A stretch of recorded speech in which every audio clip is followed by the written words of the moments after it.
So welcome to this webinar on the multi-criteria analysis framework for assessing DSI policy options. And let's have a look at the agenda. But before I look into the agenda, I would like to say the objective of this webinar today, and the main topic, you could say, is of course this DSI multi-criteria performance matrix. You've all received a link to a document that contains the matrix and gives some background. The link has been, or the document has been provided in English, French, and Spanish, so you will probably have looked at it.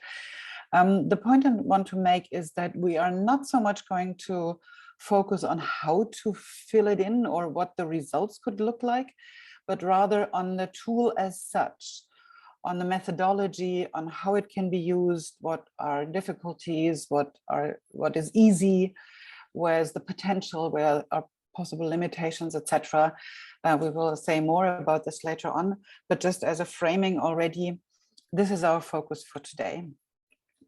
So as soon as I've presented the agenda, we will have some opening remarks by Mr. Simon Malete from the Ministry of Environment in South Africa, and from Gaute Vogt Hansen from the Ministry of Climate and Environment in Norway. And then there'll be a brief introduction, basically a reminder, because you've probably read the document, but a reminder and a bit of process background to, on the DSI multi-criteria performance matrix given by Hartmut Meyer. And then most of the webinar is devoted to our panel discussion. We have 4 very interesting, distinguished experts here, which will be introduced later on. I'm not going to speak about them now, just to say it's Dr. Amber Hartmann-Scholz, Georgina Katagoras-Vargas, Henri de Novion, and Dr. Sunil Artak. So we have also different continents on this panel. The overall panel facilitator will be Tim Hodges, whom I will introduce later on, but most of you will probably also know him. And that basically is all the time we have. Then there'll be brief closing remarks, basically from the initiative, what they take from this discussion. And at the very end, there'll be a brief evaluation of the webinar, which we encourage you to participate in. All right, with this, I would like to hand over to, I hope I got the right order, we didn't discuss this, but Mr. Simon Malete from the Department of Forestry, Fisheries and the Environment in South Africa. And after that, Mr. Gaute Vogt Hansen from the Ministry of Climate and Environment in Norway. For the time being, I will stop sharing my screen and I will ask Simon, please, to turn on your camera and your microphone and provide your welcome remarks. Thank you very much. You would want me to also put on the camera? That would be nice. Okay, let me try and do that. It's nice if people can see. Yes. Thank you very much for that. Let me start by saying that my welcoming remarks are not going to be that long, given the time frame that we have for this discussion. In terms of the panel discussion, we would want to make sure that most of the information, most of the time, is actually spent on the panel discussions. Distinguished participants from all United Nations regions, invited panelists, all stakeholder groups, ladies and gentlemen, it gives me great pleasure to welcome you on behalf of the Government of South Africa to this important webinar on the use and impact of the multi-criteria analysis that uses performance matrix to evaluate various policy options against a set of criteria and sub-criteria in the context of the ongoing negotiations on DSI under the Convention on Biological Diversity. We recognize that the DSI negotiations are at an advanced stage. but the associated multi-criteria analysis is not yet widely understood. Hence, we organized this webinar to unpack the performance matrix methodology and its implications. I hope the outcomes of this webinar will contribute to your preparation for the upcoming negotiations on DSI. With these remarks, I wish you all a fruitful discussion. Thank you for your kind attention, and I now hand over to my counterpart from the Norwegian, Mr. Gaute. Thank you very much. Thank you very much, Simon. Thank you, Simon. So they're all welcome to the seminar organized under the South Africa-Norway bilateral partnership and facilitated by the ABS Capacity Development Initiative. As Simon says as well, my remarks will also be brief. The global dialogue on DSI under the South Africa-Norway bilateral partnership was established to foster informal exchanges, but also to increase the knowledge base on DSI.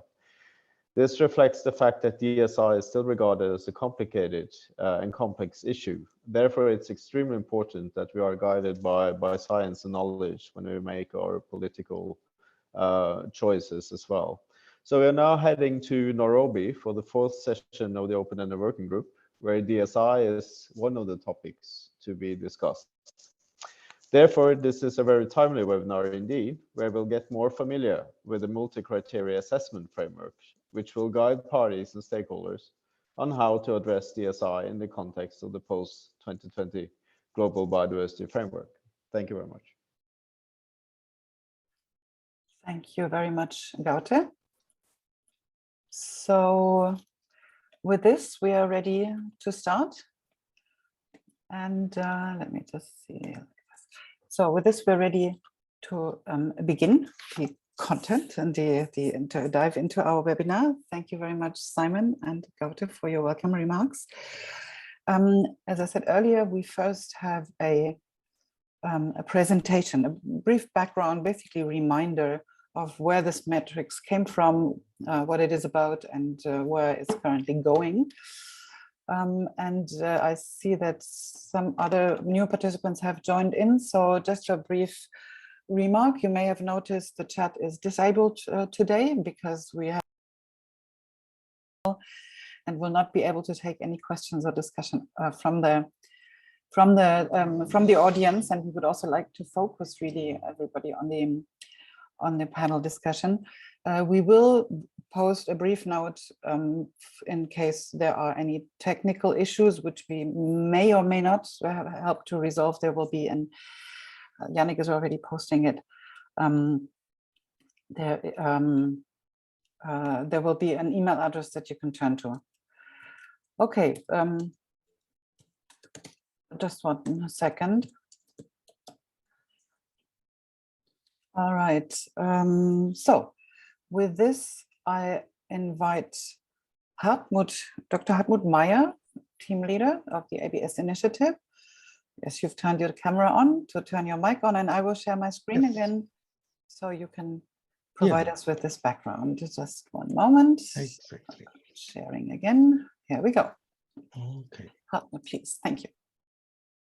So can you go to the next slide? I'm not okay. Well, that's great. Yes. Thanks, Katrin, for giving me the word. And I would also like to say good afternoon, good morning, good evening to all our participants. I can see we are now 150 persons watching this webinar on the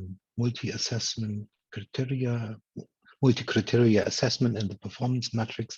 That's very encouraging, and I will give you a quick overview about what this is, where we come from, and then right away give the word to Tim to open the panel.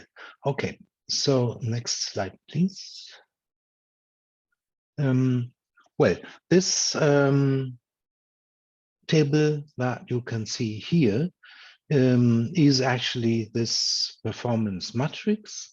It was presented in a document to the last meeting of the open-ended working group in Geneva, and it is a tool, as you can see, to evaluate the 7 policy options on benefit sharing for the use of DSI, which are meanwhile on the table and also described in these documents. You see the options on top,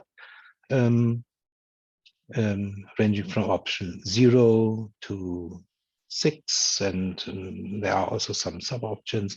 A detailed explanation of what is behind these options you also find in these papers. And then there is meanwhile a set of 19 criteria sorted into like 4 groups against which we could assess these different options in a scoring format also, but also we could fill in like not applicable, or I don't know, or it doesn't fit at all.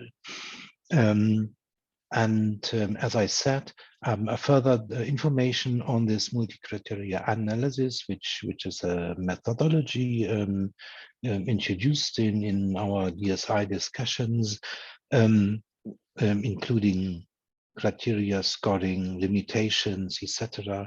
You can find in this document for the Working Group 2023, as it is indicated here. Excuse me, Hartmut, it seems that the French translation is currently not working. Can you speak in French? No, but I will speak, and I hope to get a reply. Can the Francophone, the French translation, maybe translate or say something? So yeah, so I wait a bit. Yeah. Yes, please wait a moment. So we have no problem. So I hope we have sorted out this problem. Voilà, nous excusons de ce problème technique. Merci à Catherine. Alors, ce que je disais, c'est que pour le moment, le secrétariat a commandé une revue indépendante, un cadre technique qui est mené par un consultant, et nous attendons les résultats de cette étude qui est menée par ce consultant.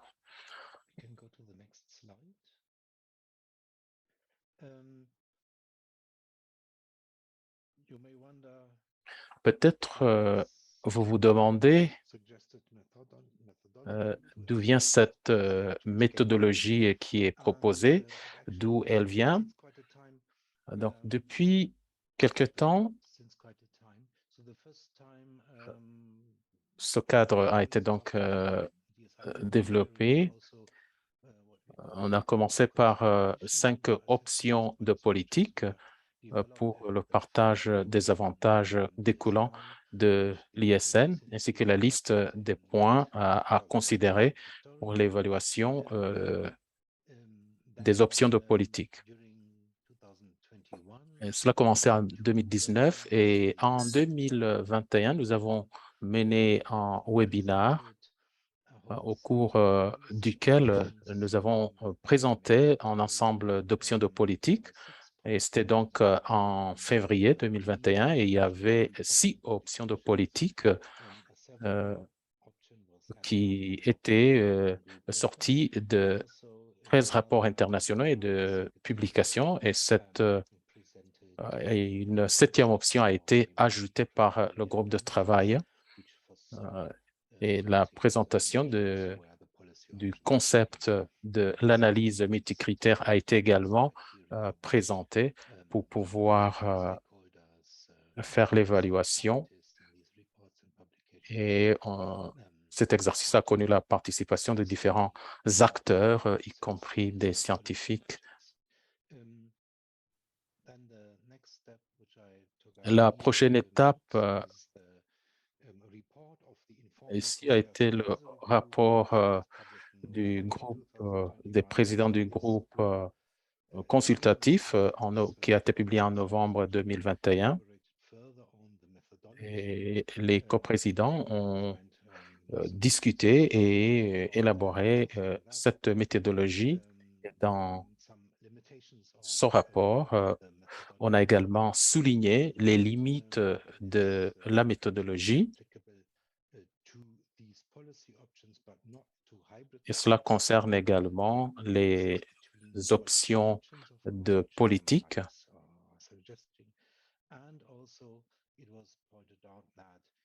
Il a été également indiqué que s'il n'y avait pas assez de données et de preuves pour différentes options, cela était compréhensible parce qu'il y avait encore des négociations en cours et que l'évaluation totale n'était pas possible. Alors, où en sommes-nous pour le moment? Quelles sont les récentes étapes vers la mise en place de ce régime?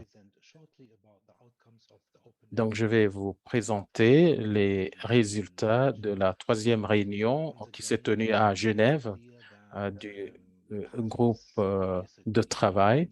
Il n'y a pas eu d'accord sur tous les points,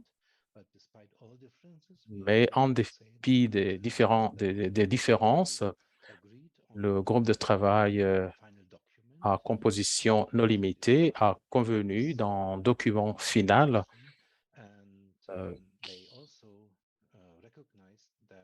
et il a été également reconnu qu'une solution, pour une solution en vue d'un partage équitable et juste des tous les avantages donc découlant du ISN allaient être examinés et 9 points ont été proposés à cet égard.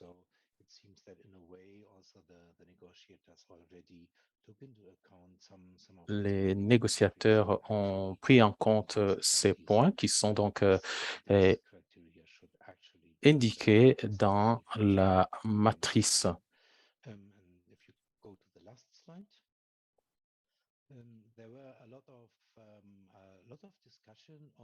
Il y a eu beaucoup d'échanges sur cette nouvelle approche.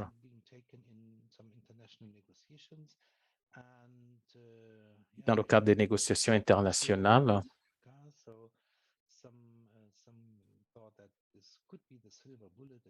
on a pensé que ça pouvait être une solution universelle, comme le montre cette image, mais malheureusement, cette solution universelle n'existait pas. Personnellement, je ne pense pas que cette matrice de performance multicritère va remplacer les négociations et tous les résultats devront être négociés et la matrice est prescrite pour qu'elle soit utilisée par toutes les parties et tous les acteurs. Et il y a également un problème au niveau d'un manque de données et de preuves. Cependant, dans ce webinaire, ce que nous voulons faire, c'est une approche novatrice pour évaluer les options de politique. C'est un outil qui va stimuler les discussions entre les parties et les parties prenantes. Et cette matrice devrait être remplie par différents acteurs et différentes parties pour pouvoir développer les positions qui seront abordées au cours des négociations sur l'ISN. Voilà, donc je vais m'arrêter là. C'était une présentation à titre d'introduction. Merci beaucoup pour cette introduction. À titre de rappel, comme vous le dites.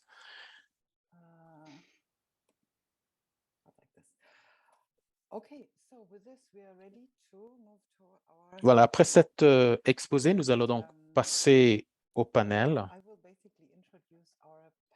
Je vais présenter notre facilitateur qui est Timothy Hodges. Est-ce que vous pouvez allumer votre caméra, s'il vous plaît? Oui, c'est fait. Je vais éteindre la mienne tout à l'heure. Donc, vous connaissez, beaucoup d'entre vous connaissent Tim, mais pour ceux qui ne le connaissent pas, il est professeur de la gouvernance à l'université de McGill, à l'Institut du développement international. Il est également un consultant et conseiller. Ceux qui le connaissent, vous savez qu'il a été également diplomate de carrière pendant 25 ans et qui a travaillé sur différents dossiers internationaux.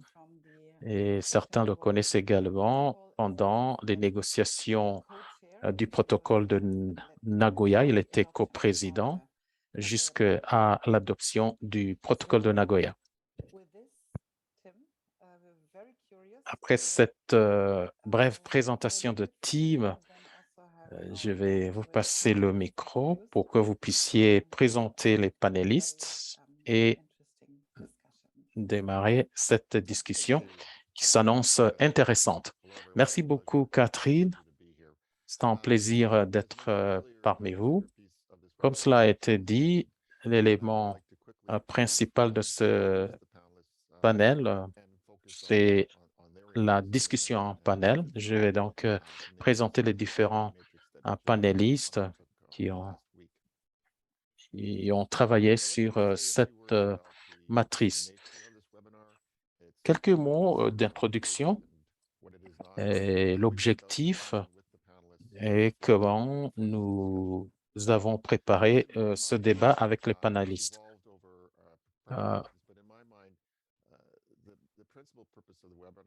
L'objectif principal de ce webinaire est à 3 niveaux. Premièrement, nous voulons démystifier cette matrice. Deuxièmement, encourager les uns les autres à faire cet exercice s'ils ne l'ont pas encore fait. Et enfin, nous voulons améliorer la compréhension des limites de cette matrice.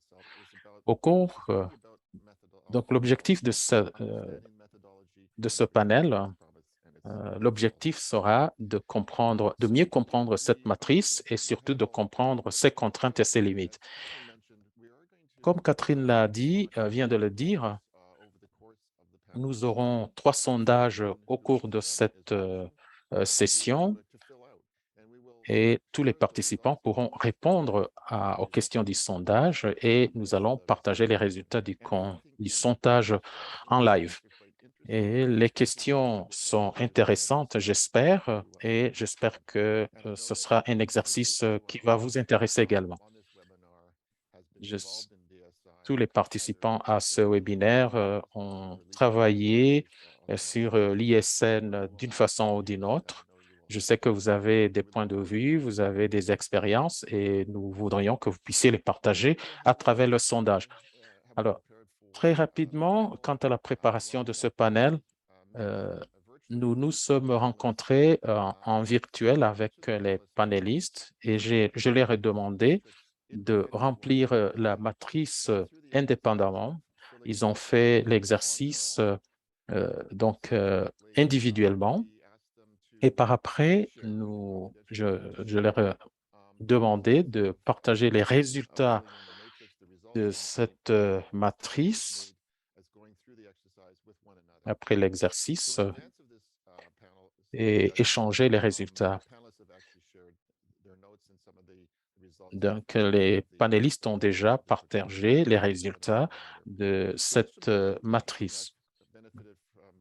C'est un exercice bénéfique, surtout quand vous regardez les résultats de chaque panéliste.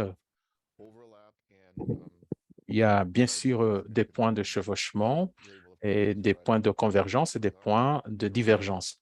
Et vous allez le voir dans quelques minutes. Et nous allons mettre l'accent, bien sûr, sur la méthodologie et sur les résultats de l'exercice qu'ils ont eu à faire. L'objectif n'est pas de critiquer la méthodologie, c'est plutôt comprendre comment l'exercice marche et pour également mieux comprendre la matrice. Je crois que ce sera un outil d'apprentissage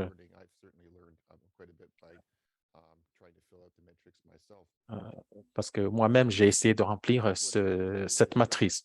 Alors, ce que nous allons faire, c'est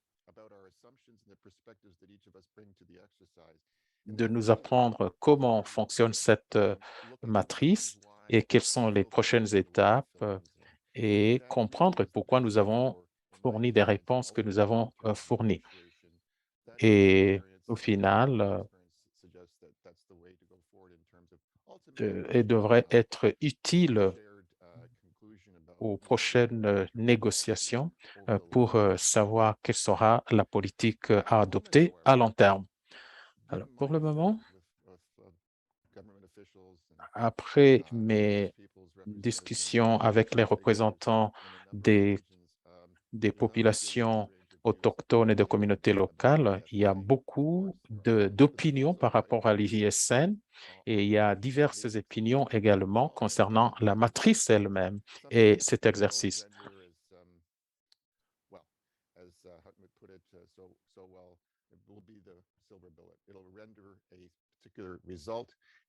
Et nous allons aboutir à des résultats et les résultats qui vont constituer une solution. Et une commission qui sera mise en place par ce secrétariat pour travailler sur ces résultats. Mais je crois que ce ne sera pas une solution universelle, comme je l'ai dit, mais qui permettra de trouver un certain nombre de réponses. Beaucoup de personnes ont peur de cet exercice de matrice à cause de différentes raisons, peut-être à cause de la méthodologie ou des résultats auxquels on va aboutir. Il y a un certain nombre de personnes qui n'ont pas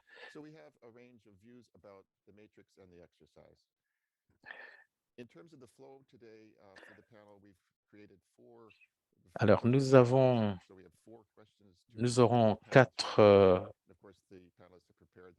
rounds de discussion et les panélistes ont déjà vu les questions et j'encourage les uns les autres à répondre aux sondages qui vous seront proposés. Voilà, nous allons commencer par l'introduction ou la présentation des panélistes. All the panelists, please. Alors, on va essayer de présenter tous les panélistes. On va leur demander de brancher leur caméra. Je crois que tout le monde est là. Très bien. Merci beaucoup. Je souhaite la bienvenue à tous les membres du panel. On va commencer par Amber, par ordre alphabétique. Amber Harmon-Scholz, qui est microbiologiste, chef de l'équipe scientifique à l'Institut Leibniz en Allemagne. Elle dirige plusieurs projets de recherche. Je crois que vous la connaissez tous sur l'accès et le partage des avantages.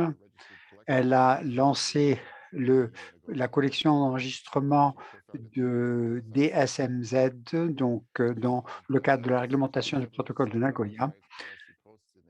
Elle a occupé plusieurs postes scientifiques aux États-Unis et en Californie. Ensuite, je vais vous présenter le deuxième panéliste, Georgina Catacora Vargas, professeure et chercheuse à l'Université catholique de Bolivie, conseillère de politique et consultante spécialisée en biodiversité, biosécurité, agroécologie et système alimentaire durable. Elle a travaillé pour l'autorité compétente de l'environnement de Bolivie pendant 11 ans pour préparer des politiques nationales sur ces questions et elle a représenté la Bolivie dans plusieurs réunions et accords environnementaux internationaux. Troisième membre du panel, Henri Nouvion, c'est un ancien directeur de patrimoine génétique du ministère de l'Environnement du Brésil. Il travaille sur ces questions depuis 19 ans, depuis 2003. Il a travaillé avec la CBD, la FAO, l'IT-PG-ERFA et BBNJ. Aujourd'hui, il est en congé du ministère de l'Environnement et il est conseiller international pour le respect des chaînes de valeur et l'exécution de l'APA. Et pour terminer, il y a Sunil Artek. Sunil a un doctorat en biotechnologie. Il a travaillé sur les banques génétiques et cela depuis 25 ans maintenant. À l'heure actuelle, il occupe une chaire d'informatique. Il dirige des doctorats dans l'Institut de recherche en Inde, à New Delhi. Il a participé à la négociation sur ces questions depuis 2015. Il s'intéresse surtout à au séquençage numérique et j'imagine que vous êtes nombreux à le connaître. Je vous souhaite la bienvenue à tous. Je suis très heureux de vous voir et j'espère et j'attends de vous prendre connaissance de vos commentaires. On va passer à la première question avec 3 autres tout à l'heure et c'est moi qui vais poser ces questions. Comme on l'a noté tout à l'heure, on va avoir 3 sondages dans ces différents tours de discussion du panel. Nous espérons que cela sera utile, mais aussi j'espère que ça ne va pas distraire les membres du panel. Alors j'espère que tout le monde est là, qu'on a allumé toutes les caméras, que tout le monde est alerté. Vous travaillez dans différentes régions, différents hémisphères d'ailleurs. Et dans certaines régions, il est tôt le matin ou tard dans l'après-midi ailleurs. Bien. Voilà, la première question que j'aimerais poser est la suivante. Alors, est-ce que vous pouvez nous dire quelle a été votre expérience en matière de matrice, comment vous l'avez remplie, ce qui a été facile, ce qui a été difficile, ou est-ce que ça a été utile ou pas? Et quels ont été les résultats, les réactions que vous avez eues par rapport à cet exercice de manière générale? Vous avez 3 minutes pour répondre à cette question, chacun d'entre vous. Ce n'est pas beaucoup de temps, je le sais. Je m'en excuse, mais nous avons beaucoup de choses à couvrir aujourd'hui. On va commencer par Sunil, et ensuite Amber, Henri et puis Georgina. Sunil. Je vous salue de l'Inde. Comme on l'a dit, cette matrice peut sembler complexe pour ceux qui ne sont pas initiés à ce genre d'exercice. Vu la biodiversité, les activités, les industries qui s'occupent de cette question, en fait, cette matrice est assez raisonnable. Ce qu'il faut faire, c'est consacrer un peu de temps à l'analyser, c'est-à-dire penser à ces différents aspects en matière de ressources génétiques et à ce moment-là, on comprend comment ces critères ont été formulés. Alors pour moi, les possibilités qui sont offertes par cette matrice, les différentes colonnes, eh bien, on peut les répartir en 2 catégories. La première, les options actives et puis les options passives. Par exemple, si vous voulez maintenir le status quo, si vous voulez avoir un partage d'avantages pour l'ISN, il s'agit d'options passives, c'est-à-dire qu'on ne fait pas grand-chose, il suffit que le système continue à tourner comme il est à l'heure actuelle, alors que les autres options sont des options actives où l'on veut, par exemple, créer différents contrats, où on veut avoir des accords qui soient négociés avec une partie tierce, prestataire de services, etc. Donc ça, c'est la première chose que l'on voit tout de suite. Il y a plusieurs options à répartir selon ces catégories. Maintenant, pour ce qui est des critères, il y en a plusieurs. Il y en a 19, si je ne m'abuse, répartis en différentes catégories d'ailleurs. Et pour moi, et peut-être pour d'autres aussi, je vois que d'autres panélistes ont répondu à ces questions. Il y a 3 aspects importants parmi ces critères. Un, on en parle tous, c'est le critère 3, l'accès à ces bases de données publiques. Est-ce que cela sera permis ou pas? Là aussi, il y a différentes options, mais tout le monde veut savoir si on aura un accès justement à ces bases de données au plan régional ou national. Est-ce que c'est une option qui est possible pour, par exemple, la recherche-développement? Ça, c'est un point qui est extrêmement important pour moi. Et un deuxième point important également, c'est le critère 8, légalement clair et sûr à mettre en œuvre, c'est-à-dire qu'il faut avoir une clarté juridique pour la mise en œuvre. C'est important pour le fournisseur et pour la personne qui a accès à ces ressources. Encore une chose importante, est-ce qu'on est prêt ou pas? C'est-à-dire, on va choisir des options aujourd'hui, on va en discuter pendant des mois ou des années. Une fois à la fin de cette discussion, il ne faudrait pas que ces options deviennent obsolètes. Est-ce que ces options vous permettent d'organiser l'avenir? Voilà comment moi j'ai vécu cet exercice. Merci. Très bien, merci Sunil.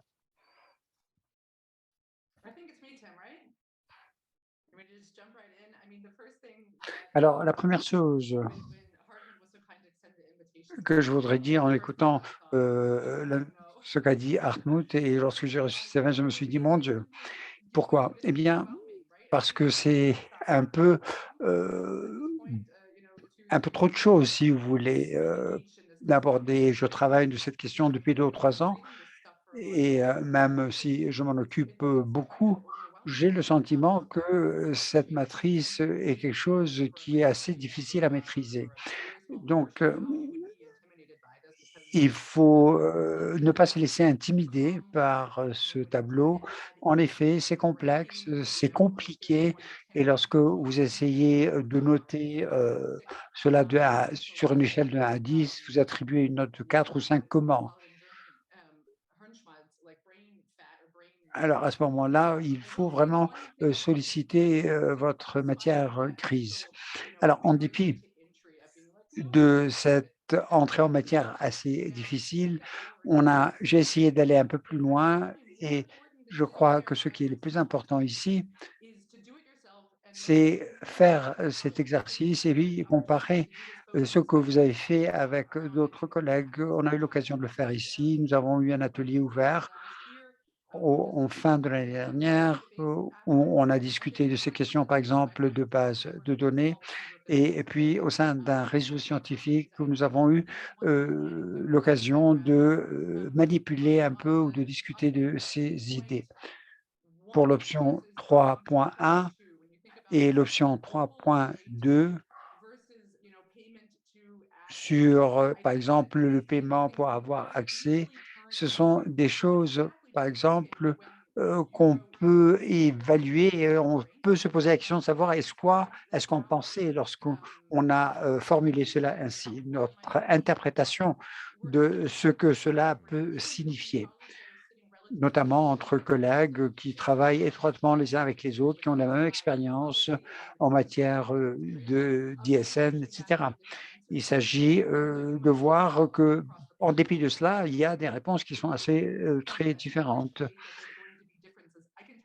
Alors, il peut y avoir des différences. Je peux vous dire, qu'avec les collègues qui ont à peu près la même expérience, on a trouvé qu'il y avait des réponses très différentes et cela m'indique qu'au bout du compte, il, va falloir accepter qu'on ne saura pas vraiment ce que signifient ces options une fois si on ne les a pas effectivement, plus détaillées, plus, exploitées.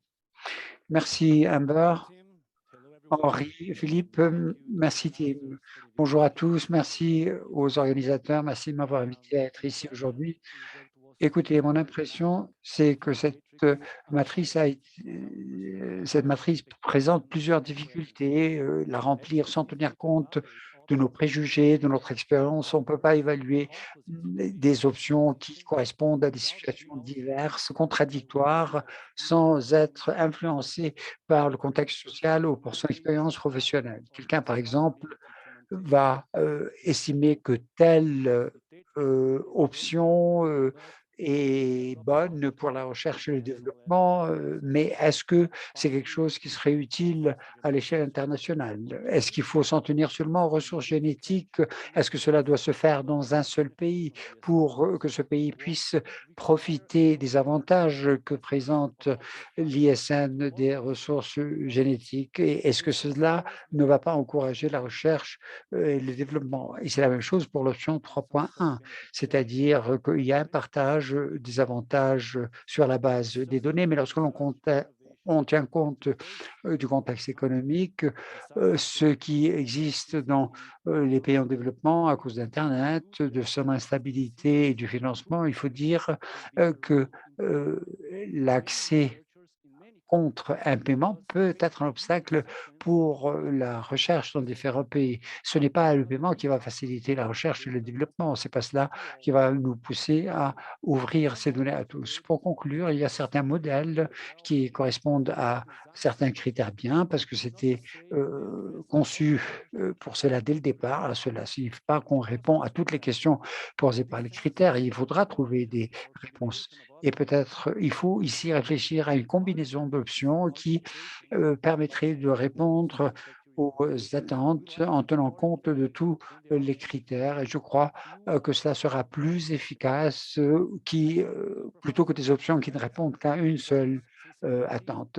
Cette matrice de performance, faut qu'on l'aborde de manière organisé pour qu'on assure un accès direct et un partage des avantages pour les populations autochtones, tout en tenant compte des options de politique qui pourraient être adoptées dans ce cadre. Merci.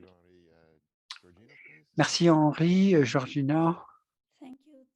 Merci Tim, merci de m'avoir invité à ce webinaire. Pour ceux qui ont mon expérience, eh bien, sur le marché, eh bien, je dois vous dire que cette matrice a été intéressante et plein de défis parce qu'il est intéressant de réfléchir sur ces différents critères, comment les aborder de différents points de vue.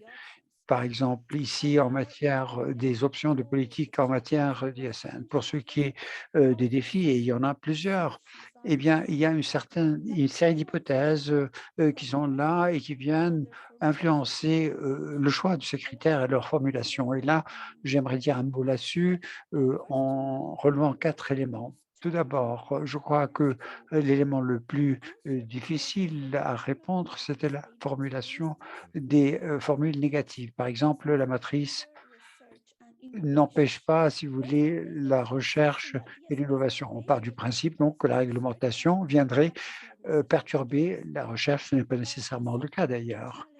Un autre défi, à mon sens, a été le caractère complet de ces critères dans le cadre de chaque paramètre qui doit être analysé.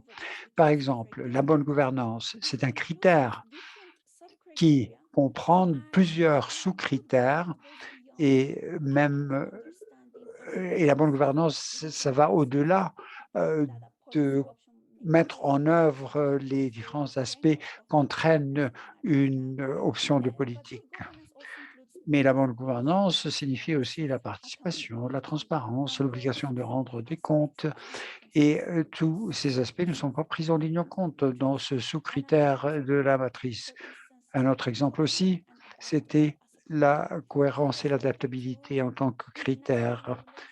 Dans le cadre de la réglementation internationale, dans le développement scientifique, ce sont des choses importantes en tant que telles, mais la cohérence aussi est liée à la cohérence avec les politiques nationales dans un contexte donné. Ce qui a aussi été un défi pour moi, c'est l'aspect équité. L'équité qui n'est pas abordée ici en tant que sous-critère,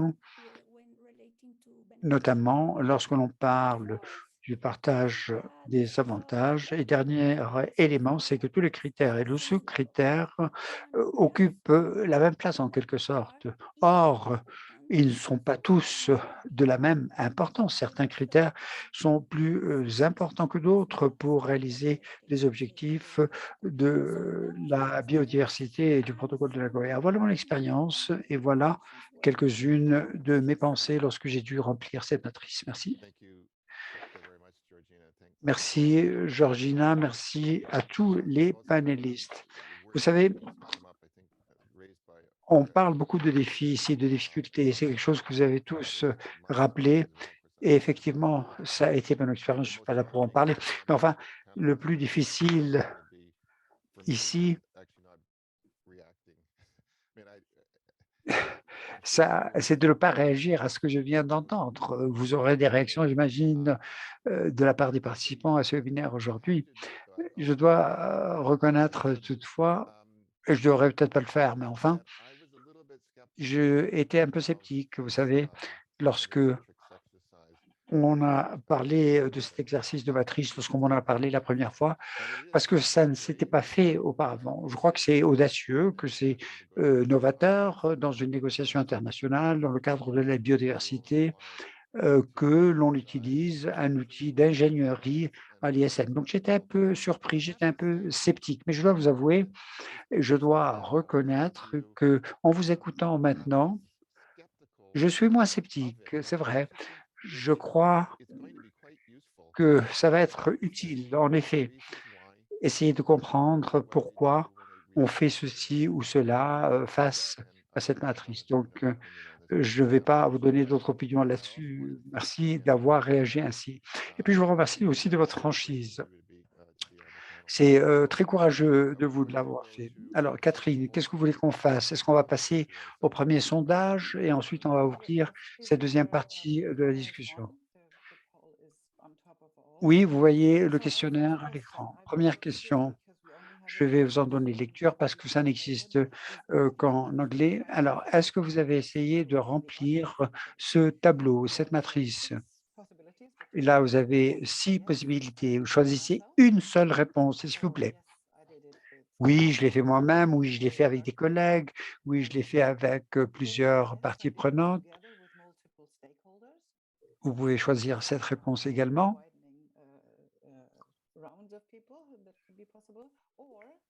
Ou vous pouvez aussi répondre non. Je ne savais pas que ça existait. Est-ce que c'est parce que vous ne connaissiez pas cette matrice ou est-ce que c'est non parce que vous n'avez pas eu le temps de le faire ou parce que vous n'avez pas estimé que c'était utile? Voilà les 6 options qui vous sont offertes pour cette première question. Encore quelques secondes peut-être? La moitié des participants ont déjà, je crois, répondu à ce questionnaire. J'encourage un maximum de personnes à répondre. J'espère qu'on ira au-delà de 50. Ça, c'est la question la plus simple, voyez-vous. Maintenant, on est passé aux 2 tiers, je crois. Bien, 70.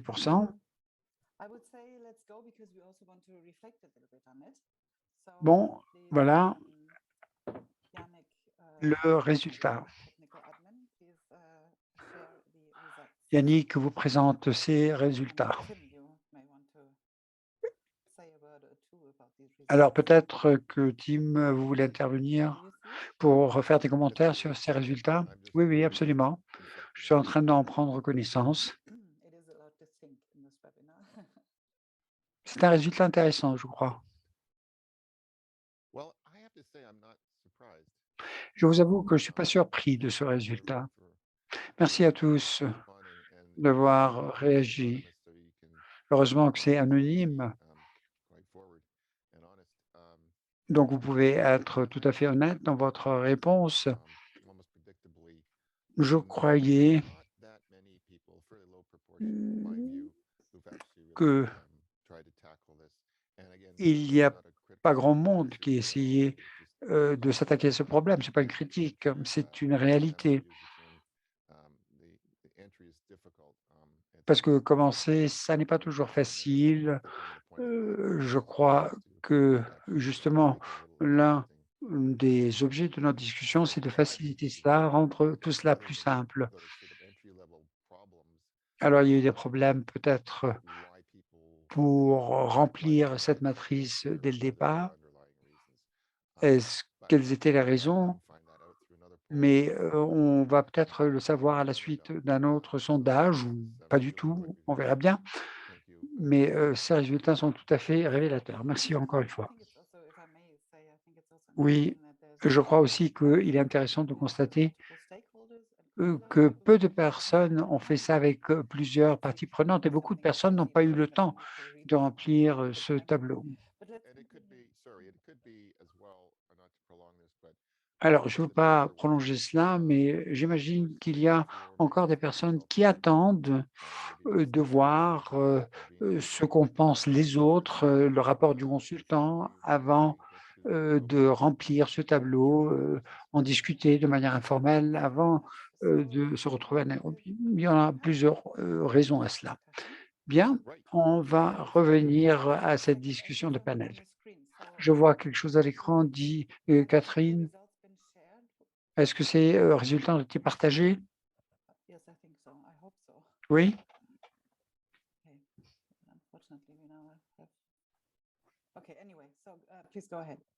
Bon, allez-y. Merci. Alors, deuxième partie ou deuxième question de cette discussion. On va approfondir un peu le sujet maintenant. Alors, pour les membres du panel, lorsque vous avez préparé ces résultats, vous les avez partagés, ça a demandé un peu de temps.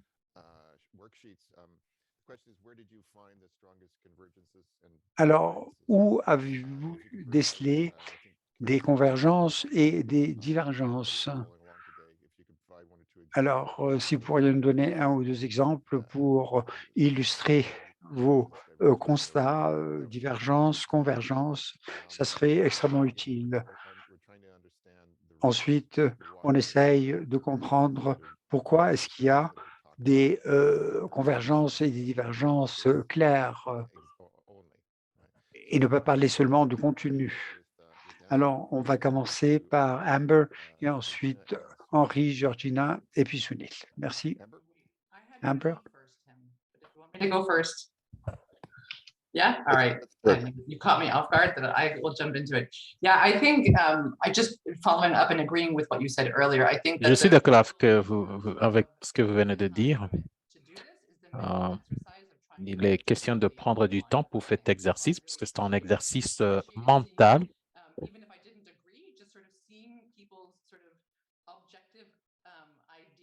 De voir les gens faire une analyse subjective, mais de façon objective. Je crois que j'ai beaucoup apprécié ce que les collègues ont fait et le partage qu'on a fait.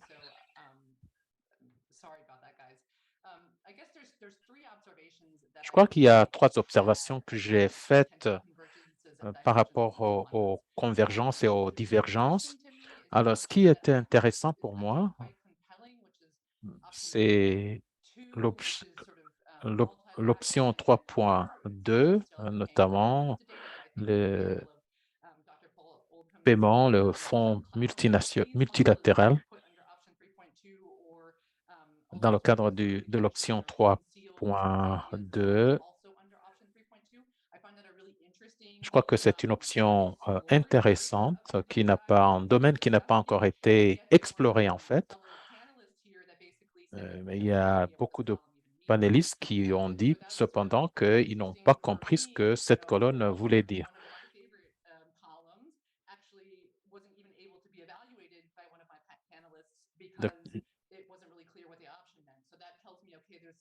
Cela m'indique que c'est une option intéressante à explorer davantage. Alors, quand j'ai regardé également les réponses de mes copanélistes sur la question de juridiction, je me suis posé des questions. Ce qui concerne la recherche des juridictions adéquates, c'est une question également intéressante, que ce soit aux États-Unis, en Allemagne ou d'autres pays de l'Europe ou d'autres pays. Et c'est une opportunité pour les gens de chercher la juridiction qui est la plus adéquate. Mais je crois que c'est une option qui porte à confusion cependant. Un autre point de confusion, qu'est-ce que la maths mondiale veut dire? Donc, les conditions convenues d'un commun accord à l'échelle mondiale. Qu'est-ce que ça veut dire exactement? Et parce que cela, il y a plusieurs interprétations de cet aspect. Oui, Henri, merci beaucoup, Tim. Pour ce qui est de la convergence, c'est au niveau de l'option 4 qui devrait être un objectif transversal plutôt qu'une option. J'ai essayé d'évaluer la matrice, non pas en tant que régulateur, mais j'ai essayé de me mettre à la place d'un conservateur, quelqu'un qui fait de la conservation.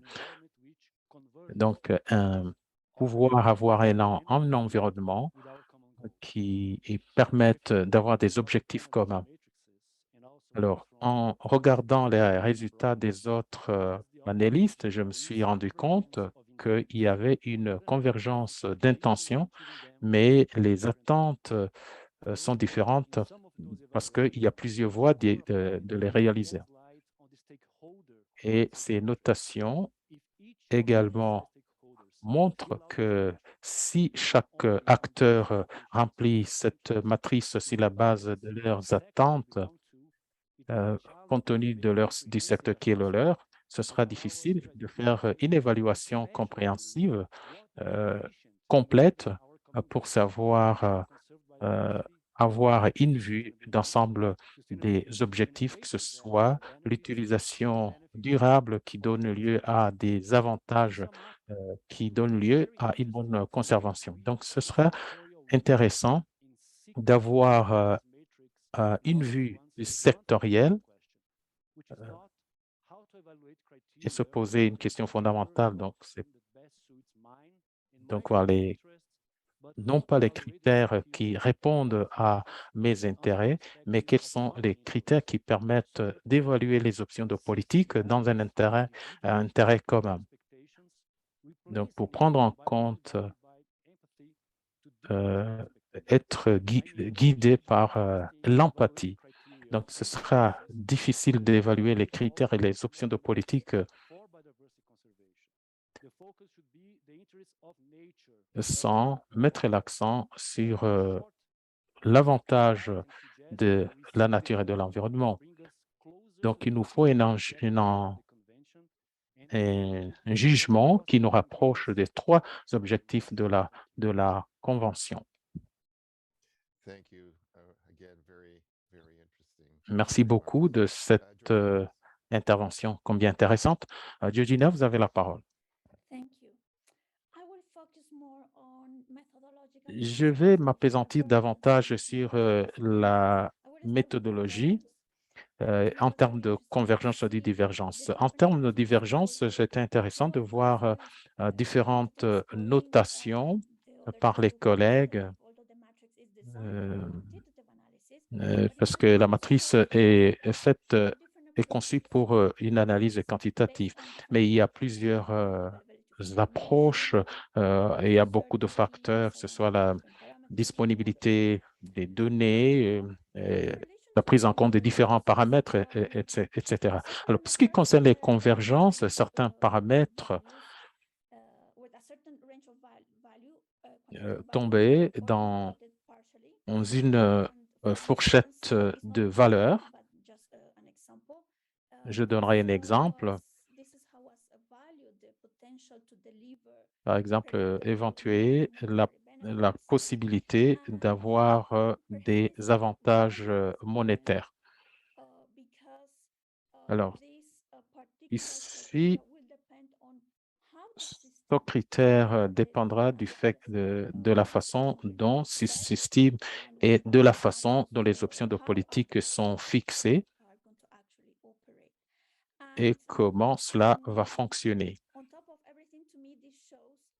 Alors, à mon avis, cela montre qu'il n'y a pas de système de notation clair et distinct pour chaque critère et ce critère.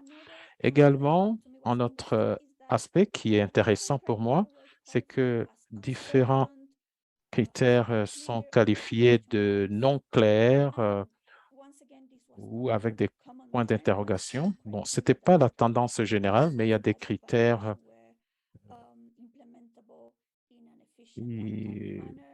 pour savoir s'ils peuvent être mis en œuvre en temps opportun, qui peuvent permettre le partage,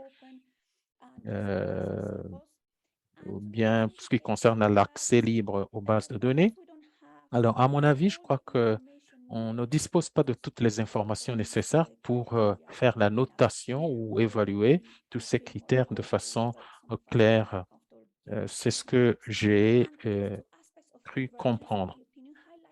Alors, ces aspects de convergence soulignent le fait que remplir la matrice en utilisant d'autres outils complémentaires et en adoptant une approche multisectorielle et multi-acteurs, et donc prendre en compte les autres.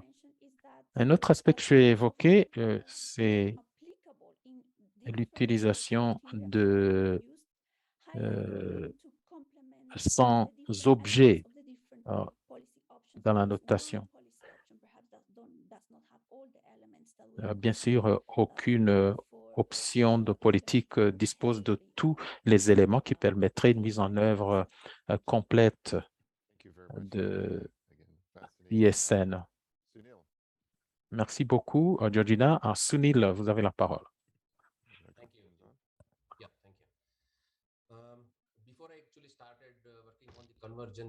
Avant de commencer à fournir ma réponse sur les convergences et les divergences, je voudrais d'abord voir s'il y a une certaine tendance entre différentes colonnes ou au bas des colonnes.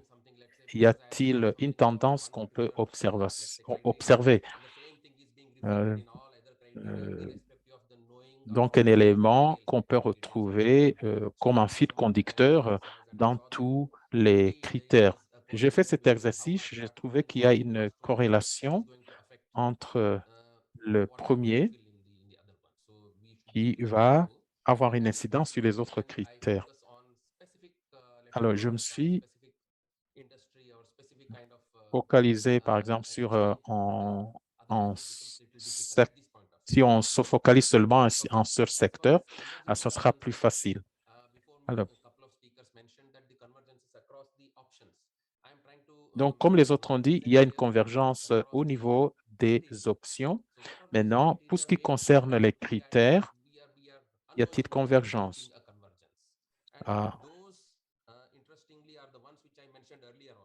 Alors, comme je l'ai dit dans ma première intervention, il y a l'accès ouvert, à clarté juridique et la faisabilité et la cohérence future. Comme Georgina, il a dit, on peut avoir des scores quantitatifs ou qualitatifs, mais au niveau de la convergence, j'essaie de comprendre la raison et que peut-être on n'a pas bien compris le point de déclenchement ou le point de déclencheur d'un partage dans certains niveaux. C'est au niveau de l'accès. L'accès, donc, c'est le point déclencheur. Au moment où disons, si vous prenez cela, cet aspect, il y a convergence.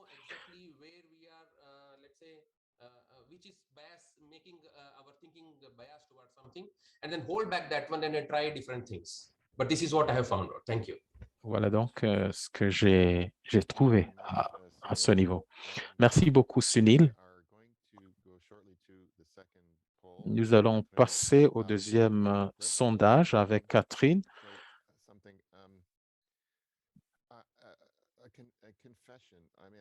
Je dois faire une confession. En tant qu'ancien négociateur international, quand je réfléchis à ces expériences du passé qui se rapportent en grande partie,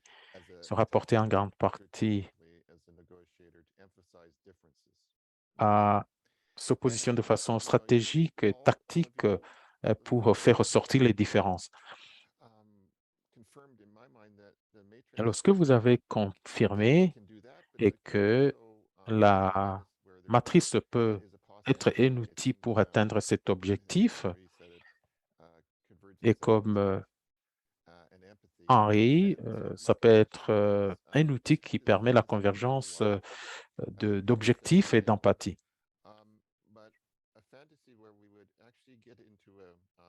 J'essaie de réfléchir à quelque chose, un scénario où on aurait des négociations, non pas seulement avec les officiels, mais aussi avec toutes les parties prenantes dans une salle fermée et faire un jeu de rôle et lancer un défi aux gens de porter une casquette différente. Par exemple, jouer le rôle d'un businessman ou bien représentant de tel ou tel autre secteur. Je crois que ce serait vraiment un exercice très utile. C'est ce que je ferais si je conduisais les négociations. Je crois que ce serait un exercice ludique et utile. Bon, malheureusement, le chat n'est pas ouvert et les autres ne peuvent pas partager leur fantaisie, si je peux m'exprimer ainsi. Voilà donc le deuxième sondage. Cette matrice devrait être utilisée par qui et pour quel objectif? Donc, premièrement, par les experts neutres pour faire une évaluation robuste. Deuxièmement, par les négociateurs pour identifier les points de convergence et de divergence. 3, par toute personne en tant qu'outil de réflexion. Et 4, par des parties prenantes multiples en tant que base de discussion collective. Voilà donc les choix qui vous ont proposés dans le cadre de ce deuxième sondage.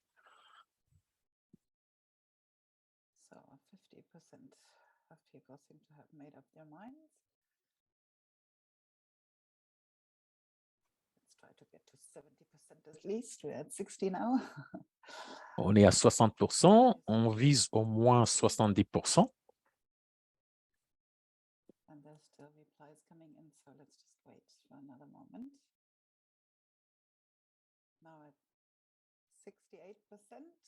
On est à 68%.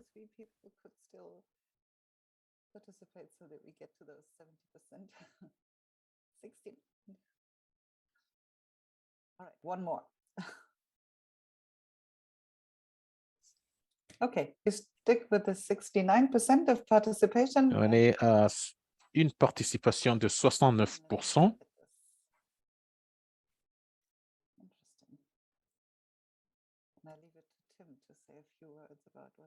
Tim, ce que vous en pensez?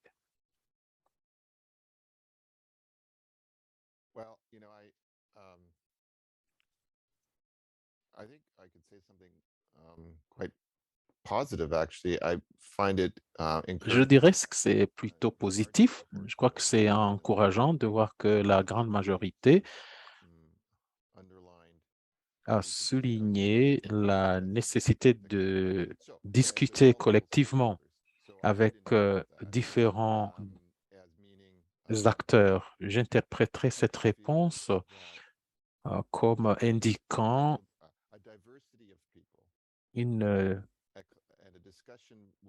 la nécessité d'une discussion avec une diversité de personnes par rapport à cette matrice et que cela serait utile. Mais il y a encore une grande proportion de réponses qui indiquent différentes autres approches, mais ça va, c'est bon. Il y a beaucoup de réponses, donc tout un éventail de réponses. Donc, je dirais tout simplement qu'il est clair qu'il y a différentes façons d'utiliser cette matrice de performance et c'est ce que les répondants ont indiqué, mais avec un accent sur une discussion collective avec multiples acteurs. Amber vient de me rappeler quelque chose.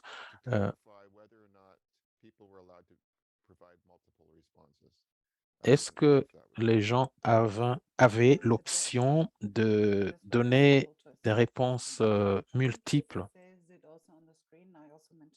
Ah oui, c'est vrai. Je crois que je l'ai mentionné que c'était une question à choix multiple.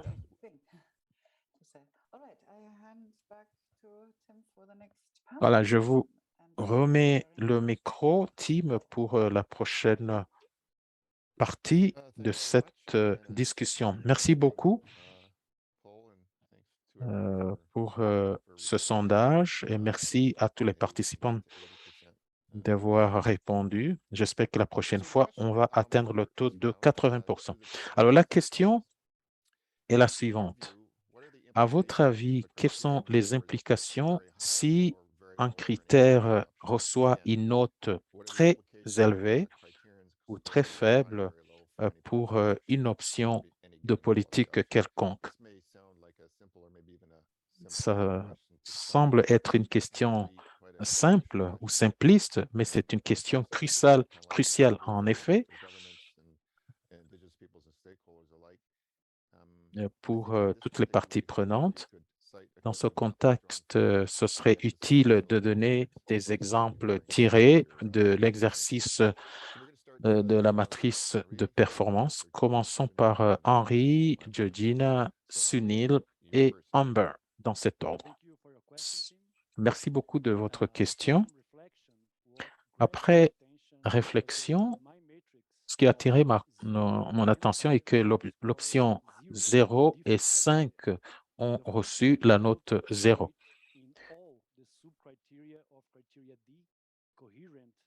Et plus tard, par critère A, efficacité dans la réalisation des objectifs des politiques. Donc, les critères qui n'ont pas pu atteindre ont une note au moins de 8 comme contribution à la conservation ou à la recherche. Ces critères devraient être éliminés. Et il faudra donc qu'on se base sur les réalités sur le terrain, un système qui est mis en œuvre à l'échelle mondiale qui permet de partager les avantages. Comme Sunil l'a dit, l'option 2.2 et l'option 6 ont reçu une note plus élevée parce qu'elles insistent sur les avantages du partage.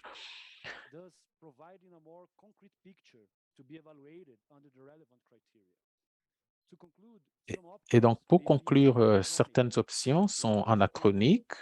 Par exemple, l'option 0 ou pas de partage ou étude au cas par cas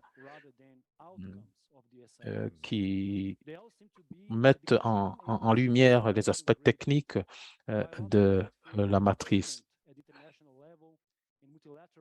Alors, les options qui privilégient un mécanisme international ont reçu une note plus élevée.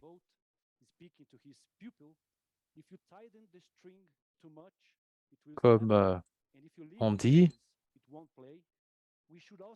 il faut trouver un équilibre judicieux entre différents instruments. Parce que si on met l'accent sur l'accès ouvert, ça va créer un déséquilibre. Mais si on met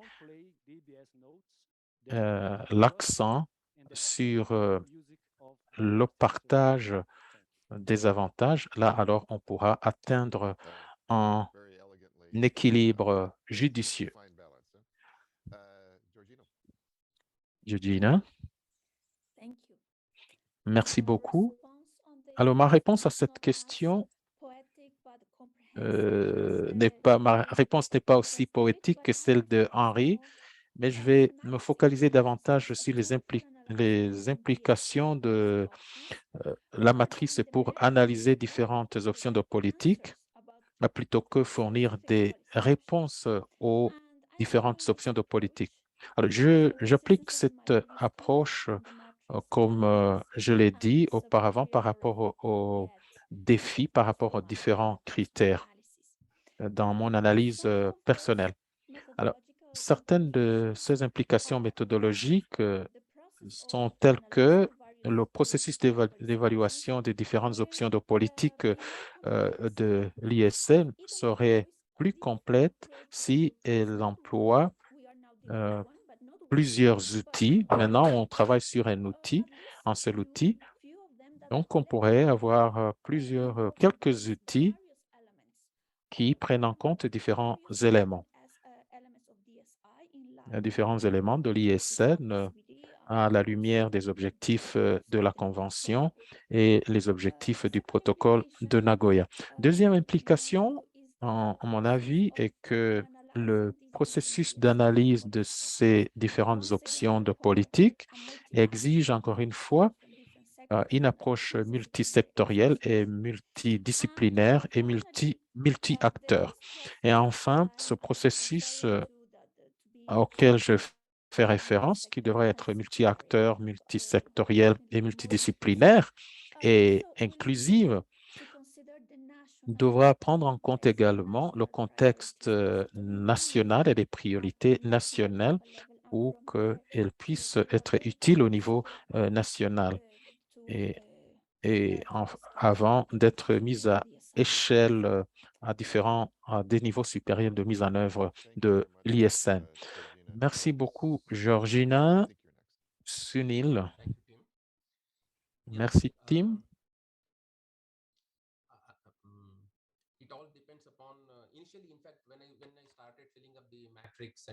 Quand j'ai commencé à renseigner cette matrice avec mes collègues, comme Georgina l'a dit, on mettait l'accent sur l'option sans réponse ou sans objet.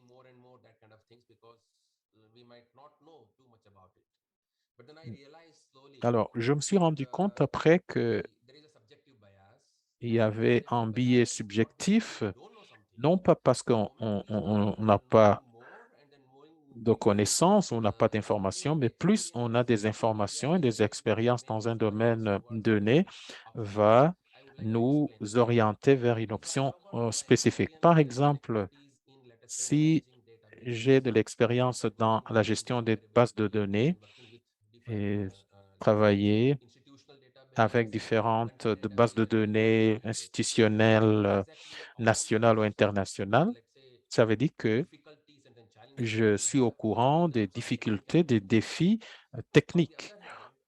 D'autre part, si par exemple, je suis à la table de négociation et je représente les communautés locales, je me dirais que peut-être que certains de ces éléments ne prennent pas compte de nos attentes.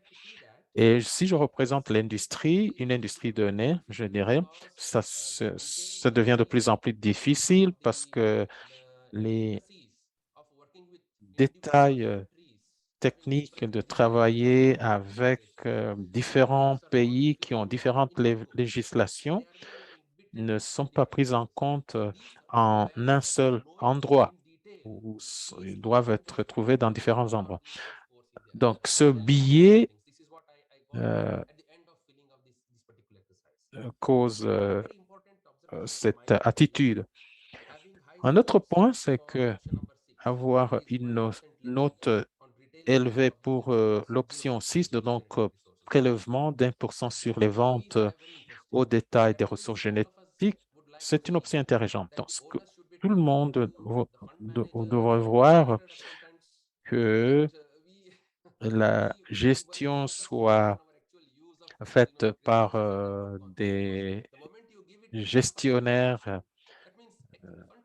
parce que si vous prenez 1%, vous mettez l'accent sur certains aspects et non pas sur d'autres. Alors, chaque fois qu'on prend l'option 6 d'1%, c'est comme si on transférait la responsabilité à quelqu'un d'autre. Bien, ça s'appelle la solution à 1%. Merci beaucoup pour vos commentaires, Amber.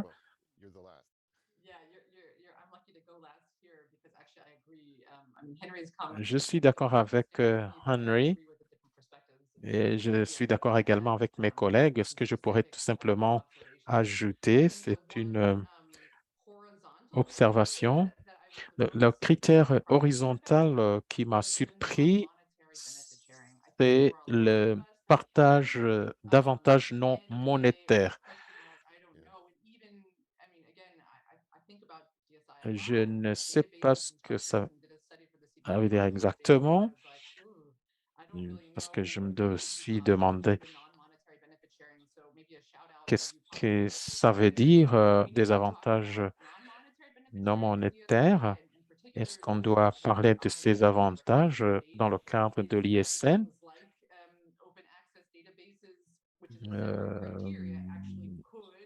Par exemple, le critère accès aux bases de données ouvert, l'accès ouvert à ces bases de données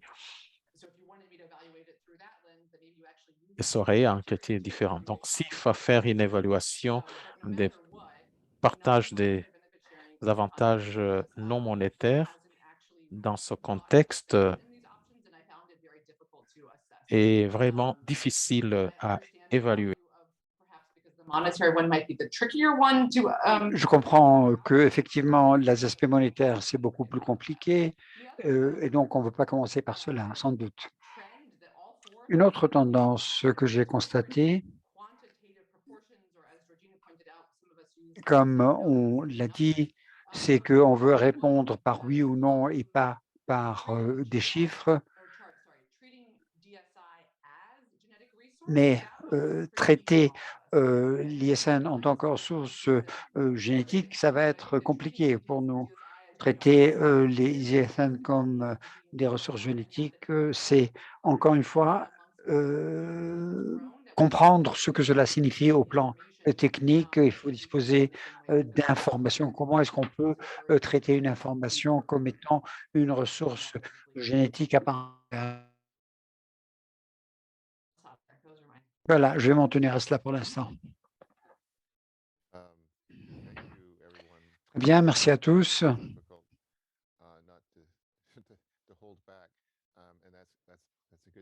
C'est effectivement difficile de ne pas dire sa vraie pensée. Alors, moi, j'essaye de voir la relation qui existe ou qui n'existe pas entre l'élaboration des politiques et sa mise en œuvre sur le terrain auprès des communautés, par exemple, au niveau national, au niveau des collectivités locales. Et sur la base de mon expérience et de mon travail, je crois que ce lien reste souvent très faible. Et lorsque, par exemple, j'entends que les panélistes nous expliquent qu'il faut tenir compte d'où viennent telle ou telle personne, elles font quoi, Et cela peut aussi déterminer le succès de la politique que l'on cherche à mettre en œuvre. Parce que vous connaîtrez des problèmes en fonction des personnes qui sont chargées de cette tâche. Donc, il faut en tenir compte. Et cela est encore plus compliqué dès qu'il s'agit de l'ISN, n'est-ce pas? Il existe des solutions potentielles, certes, pas seulement des difficultés. On peut donc organiser une discussion large avec les communautés également. C'est ce que je proposerai pour ma part. Je crois que l'on peut passer à l'étape suivante. Et là, on n'aura pas de sondage pour l'instant, on en aura un après cette quatrième et dernière question. Alors ici, on passait à cela. Alors, cette dernière question que l'on vous pose est formulée ainsi.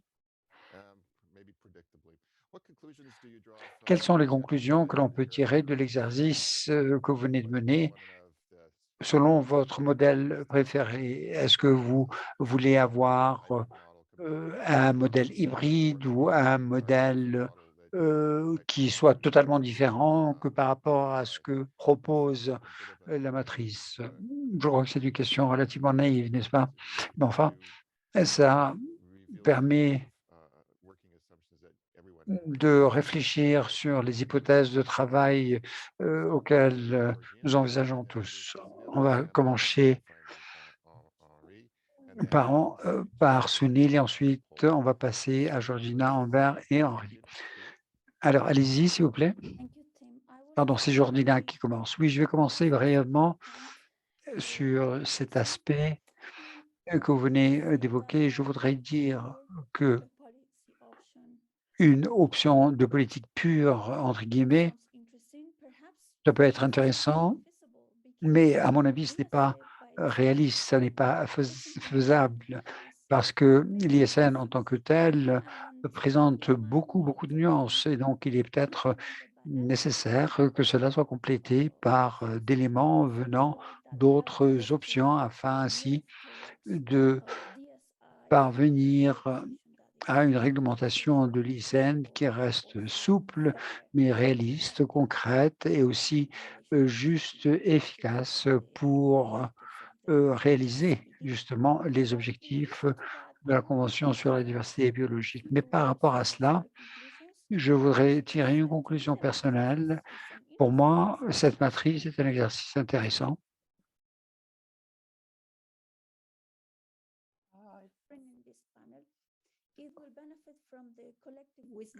Je crois qu'on pourra y introduire la sagesse collective des uns et des autres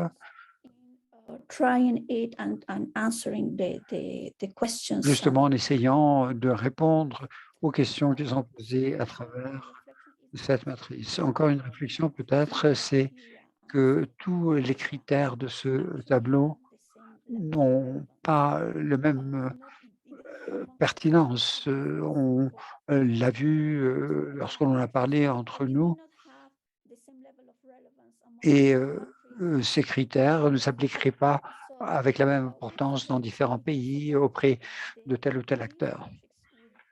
Donc, je crois que cette matrice doit être complétée par d'autres outils, par d'autres approches pour avoir une analyse plus complète des options que s'offre à l'ISN. Et donc,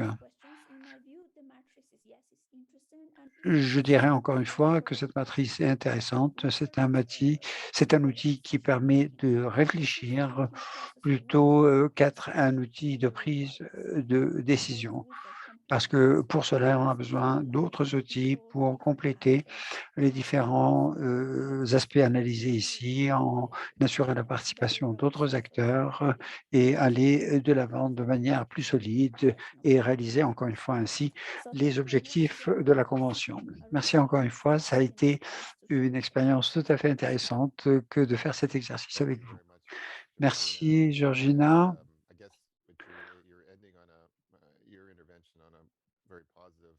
Je me félicite du fait que vous ayez terminé sur une note positive, constructive. Donc, on n'a pas fini avec cette matrice sur l'ISN. Sunil, maintenant. In fact, first round of intervention, I wanted to mention this one, that option 4, Alors, l'option 4, où il faut renforcer l'assistance technique ou renforcer les capacités, ça c'est l'option 4. Je crois que tout cela doit être inclus dans les autres options également. Apporter une assistance technique renforcée, renforcer les capacités, c'est nécessaire pour toutes les options, selon moi. Par exemple, nous n'avons pas d'expérience heureuse dans les traités internationaux. Moi, j'ai beaucoup travaillé dans les traités internationaux sur les ressources génétiques. On a eu des difficultés de ce point de vue. Les difficultés étaient que c'était insuffisant par rapport aux défis que nous connaissions dans cette négociation. C'était des traités homogènes, uniformes, etc. Mais comme l'a rappelé Georgina, il faut compléter cela et donc croire qu'il y a une solution qui serait la même pour toutes, ça ne marchera jamais. On ne peut mettre en place qu'un cadre général, dire voilà les 3 options possibles selon les besoins, ensuite travailler à cela. Et peut-être qu'après cela, on va trouver un modèle de convergence. Tout dépend un peu des aspects de développement scientifique et autres qui interviennent ici. Je dirais aussi que l'option 2, si vous avez par exemple un consentement préalable pays ou général, eh bien, cela dépendra de la nature de la ressource génétique en question. S'il s'agit d'une ressource qui est endémique dans un pays, eh bien, à ce moment-là, c'est normal que ce pays veuille traiter de cette ressource de manière différente. Maintenant, s'il s'agit d'une ressource qui concerne plusieurs pays, on peut avoir des conditions qui sont générales. Donc, il y a plusieurs possibilités. Je crois qu'il faut rester ouvert dès qu'il s'agit du détail. Ensuite, je crois qu'il faut tirer les enseignements de ce qui se passe aujourd'hui déjà. Vous avez par exemple à l'OMC un accord multilatéral, mais on voit bien combien dans ce cadre multilatéral, vous avez des accords bilatéraux, c'est-à-dire qu'il y a des pays entre eux ou des régions entre elles qui trouvent des accords. Donc il est possible de sortir des sentiers battus dans le cadre général et voir ce que cela donne. Parce que nous voulons avoir un système qui fonctionne, qui marche, et pas une approche philosophique. Il faut que cela fonctionne, il faut que cela soit équitable et pour cela, nous devons chercher un modèle hybride selon moi. Merci. Merci Sunil. Excellente perception. Ce que je retiens de ce que vous venez de dire, c'est qu'il faut sortir des sentiers battus. C'est intéressant, effectivement. Il ne faut pas toujours s'en tenir à ce que l'on fait depuis toujours.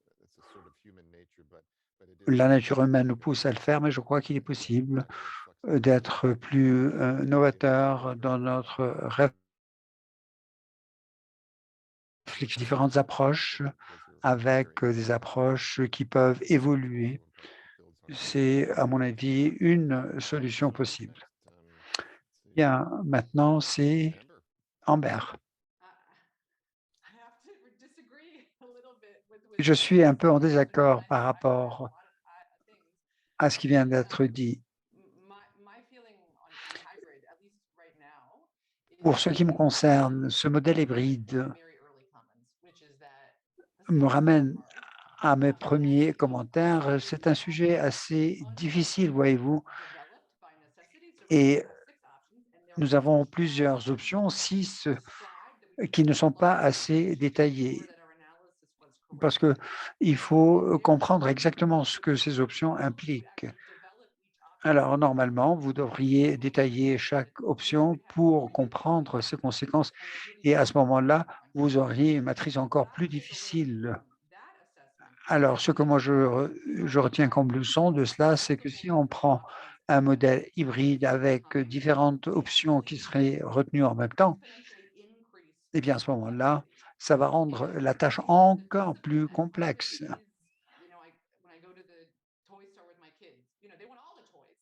Alors, je vois comment se comportent les enfants. Les enfants, ils veulent tous les jouets. Et en fait, c'est pas possible. Vous ne pouvez pas éduquer vos enfants en leur proposant tout ce qu'ils veulent, n'est-ce pas? Il faut essayer de voir quelles sont les options les plus efficaces, parce qu'il y a aussi le fait que la négociation internationale est un processus extrêmement complexe. Alors, essayer de faire cela aussi au niveau des communautés, etc., ça va être quasiment impossible. Et donc, on va faire beaucoup de surplace si on opte pour cette perspective.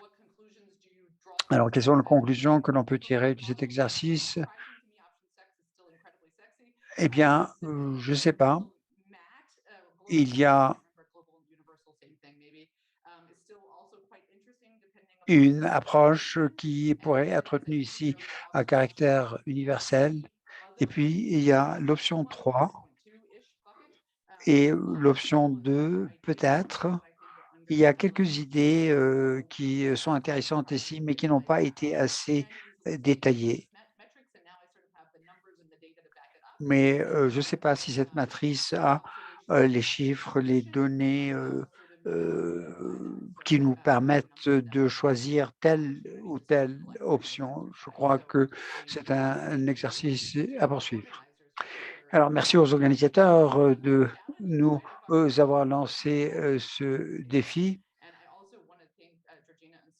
Et je voudrais remercier les autres panélistes qui ont bien voulu partager leur analyse. Ça a été un grand plaisir pour moi de voir comment les collègues réfléchissaient. Merci, Amber.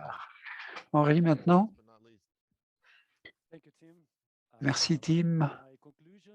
Écoutez, ma conclusion, c'est qu'une combinaison d'options ou les options doivent se faire dans un système démocratique et transparent. Il faut choisir des options qui assuraient la participation des parties prenantes dans leur mise en œuvre. Pour chaque sujet, il y a différentes attentes. Donc, c'est important qu'il y ait une certaine cohérence dans les options qui sont choisies, et cela ne se fera que dans le cadre multilatéral. Et donc, ces options de politique devraient avoir un outil standard pour l'ISN. Cela serait plus efficace pour assurer la cohérence et mieux s'adapter. Ce guichet unique, cette carte unique permettrait de négocier l'ISN en tenant compte des aspects d'utilisation de l'ISN non juridiques au-delà des juridictions nationales, mais aussi couvrir les cas où le pays d'origine de l'ISN puisse bénéficier de la commercialisation de cette utilisation de l'ISN, même si l'origine de l'ISN pourrait être régie par un système de gouvernance multilatéral. C'est ainsi qu'on assurera la certitude juridique, la transparence et aussi je crois que ce système multilatéral permettra une participation de toutes les parties prenantes, les bases de données, par exemple, les entreprises et les consommateurs, leurs représentants, tous ces acteurs doivent être intégrés pour jouer un rôle dans la conception de la politique. Donc, pour conclure, je crois que la situation actuelle est telle que toutes les parties prenantes vont devoir renoncer à certaines de leurs attentes en matière d'ISN pour essayer de trouver une solution simple parce que assurer un accès direct est aussi important que assurer l'accès efficace pour assurer la conservation. Donc, il faut simplifier les procédures sur la base d'une confiance mutuelle. Et là-dessus, je vous remercie de m'avoir donné l'occasion d'exprimer mon point de vue. Merci. Merci, Henri. Big challenge not to highlight some of your very important perceptions and Je voulais faire perceptions. ressortir un certain nombre de choses que vous avez dites. Recall that one thing that does concern Une me chose qui me préoccupe est yeah, there's always danger, and that qu'il y a was toujours in the Nagoya Protocol, un danger, on l'a vu dans la négociation du protocole de Nagoya biosafety. et aussi pour la biosécurité de Cartagena, c'est la question des juridictions, des compétences. Et cela, bien sûr, a un impact sur l'élaboration des politiques à l'échelle internationale. Mais je crois aussi que chacun d'entre vous avait mentionné d'autres instances où on parle de ces questions. Alors, il y a diversité biologique, il y a d'autres conventions, il y a aussi l'Organisation mondiale de la propriété intellectuelle, l'OMS, etc. Et je crois que cette discussion nous indique qu'il nous faudra trouver une manière de travailler ensemble, de manière uniforme, ou chacun de son côté. Ce n'est pas cette option que je préfère, mais je crois qu'il faut en parler, surtout dans le cadre de l'ISN. Voilà. Je crois que nous allons passer au dernier sondage, le troisième. Oui, merci. Je vais vous donner lecture de ce sondage, mais j'aimerais vous dire que ce sondage reprend un peu ce que vous avez dit. Après avoir entendu tout ce qui s'est dit ici, est-ce que votre pensée a évolué? Est-ce que votre point de vue a évolué? Alors, est-ce que vous trouvez cette matrice plus utile maintenant, moins utile? Troisième option, plus claire, plus accessible. Quatrième option, je n'ai pas changé d'opinion. Cinquième option, je suis encore plus perdu qu'auparavant. Et la sixième option, je n'ai pas décidé encore. Voilà. Alors, voyons quelle est l'impression des participants. J'aurais voulu que moi-même et les panélistes puissions répondre à cette question. Alors, nous avons une discussion interne pour voir si on devait donner la possibilité de répondre avec plusieurs réponses. Moi, j'étais pour cela. D'autres disaient non, il fallait choisir une seule.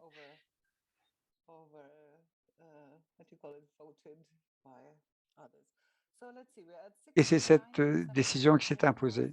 70% de participation.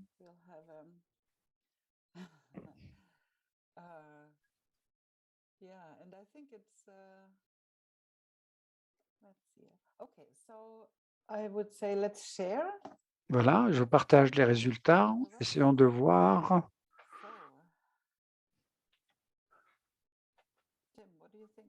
Qu'en pensez-vous? Je réfléchis à ce que je vois.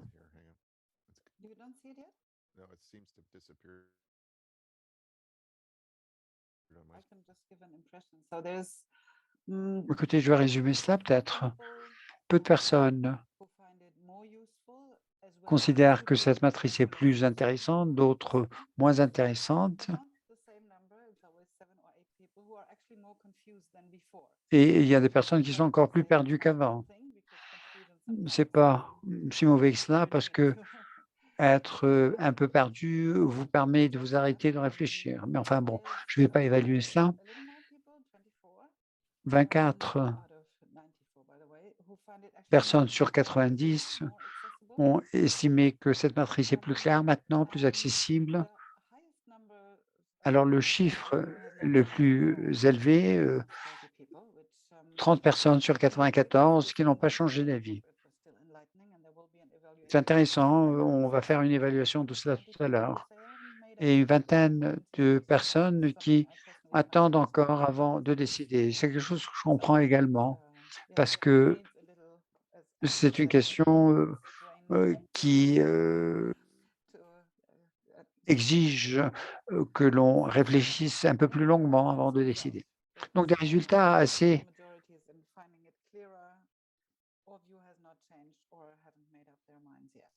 mais donc il y a beaucoup de personnes qui n'ont pas décidé encore.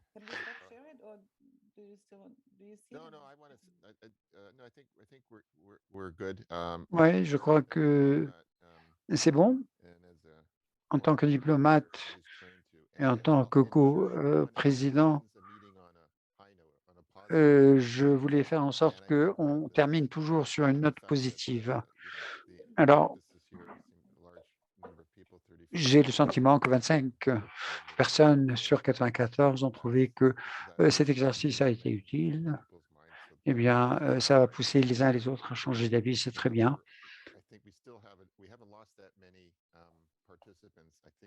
Je crois que beaucoup de participants sont encore là et c'est un signe positif.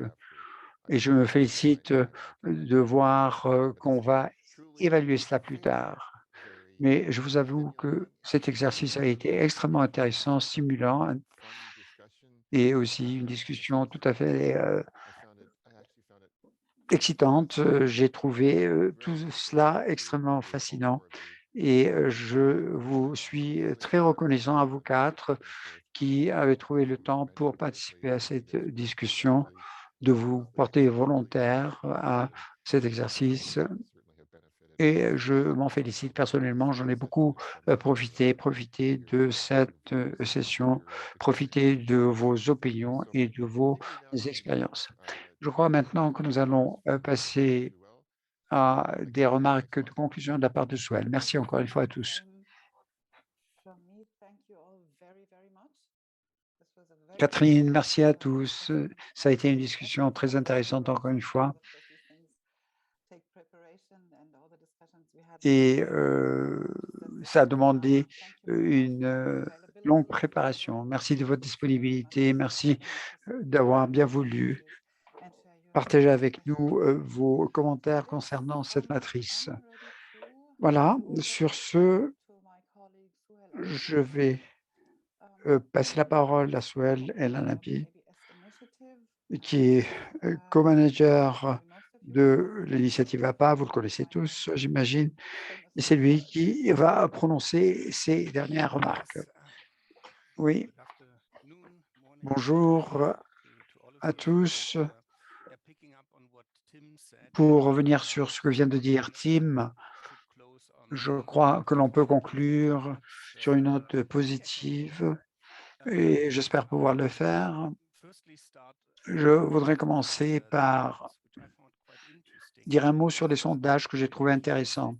Le message que j'ai retenu de ces sondages, c'était surtout le sondage 2, où la majorité des participants a estimé qu'il fallait en faire un outil de discussion multisectoriel et pas seulement un outil pour experts indépendants. Donc, c'est à l'initiative maintenant de le faire, de créer cet espace afin que les parties prenantes puissent discuter justement de cette matrice.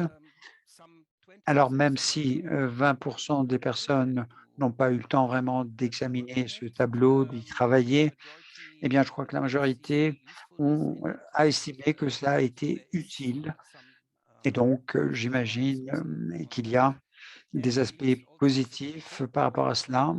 Et dans le troisième sondage, même si la plupart des personnes ont dit qu'ils n'ont pas changé d'avis, si on ajoute ce chiffre à ceux qui ont estimé que maintenant la matrice est plus accessible, je considère donc que cela peut être considéré comme un encouragement pour continuer à discuter de cette question, créer plus de possibilités de le faire concernant certains éléments de cette matrice.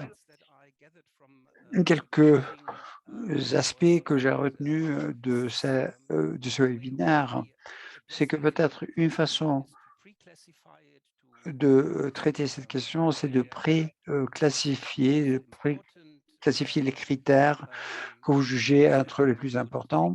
Et on pourrait démarrer par cela.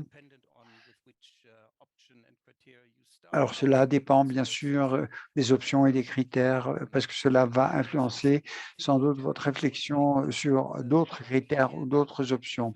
Réflexion, c'est un mot-clé ici. Comment le faire sans avoir de parti pris, n'est-ce pas? Ne pas se tenir compte du point de vue d'une partie seulement, mais essayer d'aborder cette question d'un point de vue global, du point de vue de l'intérêt commun. Est-ce que c'est à la CDB de le faire? Est-ce que atteindre les 3 objectifs de la Convention, est-ce que c'est cela, ce qu'on peut considérer comme étant l'intérêt commun, ou est-ce qu'il y a d'autres critères plus élevés qui s'imposent ici? Je crois qu'il va falloir se mettre d'accord là-dessus, savoir quels sont les éléments les plus pertinents. Et de ce point de vue, il y a certaines options qui recevraient une note plus faible que d'autres. Et ce que j'aimerais aussi ajouter, c'est cette idée qui a été lancée d'organiser un jeu de rôle. C'est peut-être un moyen d'aller de l'avant et également rappeler qu'il est nécessaire de trouver un équilibre, c'est-à-dire qu'il ne faut pas s'éparpiller de telle façon à ce qu'on n'ait plus rien de commun entre nous. Au plan technique, bien sûr, un des aspects les plus difficiles, c'est comment faire avec les avantages monétaires ou non monétaires. Là aussi, c'est une question à laquelle il va falloir répondre dans un échange à plusieurs parties. Voilà, je crois que cela nous permettra d'identifier l'option qui sera le jouet qui va nous apporter le plus de plaisir pour l'avenir le plus long. Webinar extremely interesting and it was an entertaining J'ai and trouvé ce webinaire très intéressant et en quelque sorte ludique également. Alors, je voudrais vous encourager tous à exploiter cette évaluation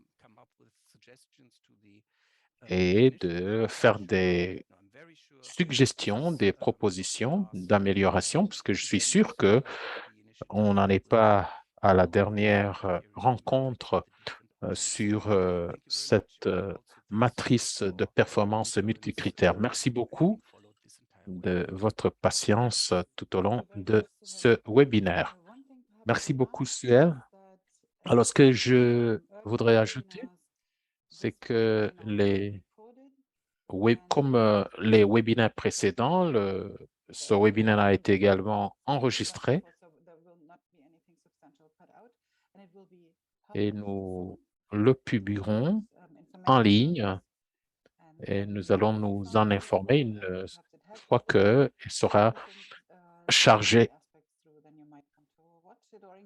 Et vous aurez donc l'occasion de le regarder encore une fois et en tirer des inspirations. Merci beaucoup encore une fois aux uns aux autres. Merci beaucoup à l'équipe. Merci beaucoup aux panélistes et aux facilitateurs. Et merci beaucoup surtout à tous les participants